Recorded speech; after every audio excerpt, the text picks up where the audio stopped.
আসসালামু আলাইকুম। এসএসসি 2025 সালে পরীক্ষার্থীরা বোর্ড চ্যালেঞ্জ নিয়ে তোমাদের শুধু একটি মাত্র দুঃসংবাদ আছে এখানে। দেখো এখানে অনেক শিক্ষার্থী হচ্ছে এমসিকিউ ওএমআর শিটে যারা হচ্ছে এমসিকিউ কম নাম্বারের জন্য ফেল করেছে, 1 বা 2 নাম্বার এরকম যাদের শর্ট হয়েছিল তারা কিন্তু এমসিকিউতে ফেলের কারণে রেজাল্টটা কিন্তু ফেল চলে আসছিল। এখন দেখো শিক্ষা বোর্ডের কর্মকর্তারা কী জানিয়ে দিয়েছে, এখানে যে এমসিকিউ ওএমআর শিট আছে এখানে যে এমসিকিউ যে নম্বর মানে হচ্ছে 30টা এমসিকিউ দাগাইতে দেয় তোমাদের, এই 30টা এমসিকিউ পুনরায় আবার কিন্তু কম্পিউটার মেশিনে স্ক্যান করা হবে না। বিষয়টাকে আবারও বুঝাই দিতেছি সুন্দরভাবে। দেখো এখানে তোমাদের যে 30টা এমসিকিউ দাগাইতে দেয়, এই 30টা এমসিকিউ কিন্তু ফার্স্ট টাইমে হচ্ছে শিক্ষা বোর্ডের কর্মকর্তারা রেজাল্ট তৈরি করার সময় এই এমসিকিউ ওএমআরটা কিন্তু তারা শিক্ষা বোর্ডে স্ক্যান করে। তো এই জিনিসটা কিন্তু পুনরায় আবার স্ক্যান হয় নাই, মানে শুধু এমসিকিউ যে 30টা দাগাইছো এই 30টা এমসিকিউ পুনরায় আবার কিন্তু স্ক্যান করা হয় নাই। এখানে শুধু এইটাই তোমাদের দুঃসংবাদ, কিন্তু যারা রোল নাম্বার, রেজিস্ট্রেশন নাম্বার, বিষয় কোড, সেট কোড এগুলো যারা ভুল করেছিল এক্ষেত্রে কিন্তু তোমাদের এগুলো কিন্তু চেঞ্জ করে দেওয়া হয়েছে। কারণ কি, কারণ এখানে শিক্ষা বোর্ডের কর্মকর্তারা যেগুলো ওএমআর শিট বাতিল হয় সেগুলো কিন্তু একপাশে তারা রেখে দেয়। তো পরবর্তীতে যদি সেগুলো বোর্ড চ্যালেঞ্জ আসে সেক্ষেত্রে তারা সেগুলো বিষয় বের করে দেখে।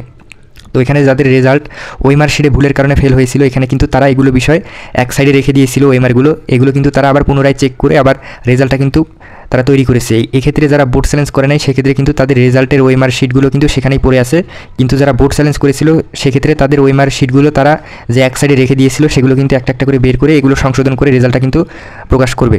তো দেখো এখানে হচ্ছে তোমাদের একটাই দুঃসংবাদ যে তোমাদের যে 30টা এমসিকিউ দাগাইছিল এগুলো পুনরায় আবার চেকিং হয় নাই, মানে যে 30টা এমসিকিউ দাগাইছে এগুলো পুনরায় আবার স্ক্যান করা হয় নাই, এবং তোমাদের রোল নাম্বার, রেজিস্ট্রেশন নাম্বার এগুলো যদি ভুল হয় সেক্ষেত্রে এগুলো চেক করা হয়েছে।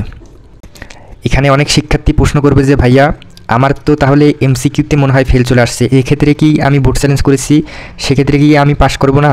তো দেখো এখানে হচ্ছে রেজাল্ট যখন তৈরি করেছে শিক্ষা বোর্ডের কর্মকর্তারা, মানে তোমাদের যে লিখিত পরীক্ষার যে নম্বরটা এটা কিন্তু পুনরায় আবার চেকিং হয়ে শিক্ষা বোর্ডে আসছিল, এবং তোমাদের এমসিকিউটা শিক্ষা বোর্ডে আগে থেকেই কিন্তু সেভ হয়ে রয়েছিল।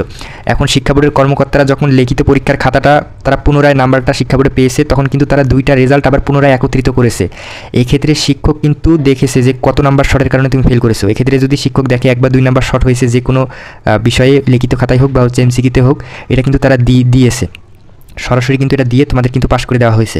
কারণ এমসিকিউতে ফার্স্ট টাইমেই তোমাদের হচ্ছে 3 নাম্বার পর্যন্ত গ্রেস নাম্বার দিয়েছে। অনেক শিক্ষার্থী পাস করেছিল, আমাকে কমেন্টে জানাই দিয়েছিল এবং স্ক্রিনশট তারা পাঠিয়ে দিয়েছিল, তাদের 3 নাম্বার এমসিকিউতে শর্ট হয়েছিল, তারা পাস করেছে ফার্স্ট টাইমেই।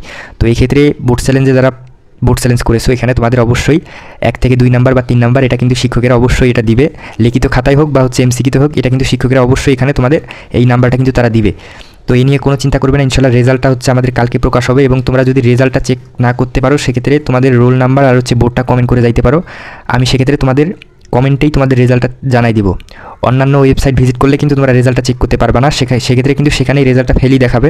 তাই তোমরা যারা বোর্ড চ্যালেঞ্জের রেজাল্ট আমাদের ইউটিউব চ্যানেল থেকে সরাসরি কমেন্টের মাধ্যমে তোমাদের জানাই দেওয়া হবে, তাই তোমরা অবশ্যই সাবস্ক্রাইব করে প্রথমে এবং তোমাদের রোল নাম্বার আর হচ্ছে বোর্ডটা কমেন্ট করবে। শুধু রোল নাম্বার আর বোর্ডটা কমেন্ট করলেই তোমরা তোমাদের রেজাল্টটা কমেন্ট বক্সে তোমরা পেয়ে যাবে ইনশাআল্লাহ। তাই অবশ্যই সাবস্ক্রাইব করে তোমাদের মূল্যবান মতামতটি কমেন্ট করবে।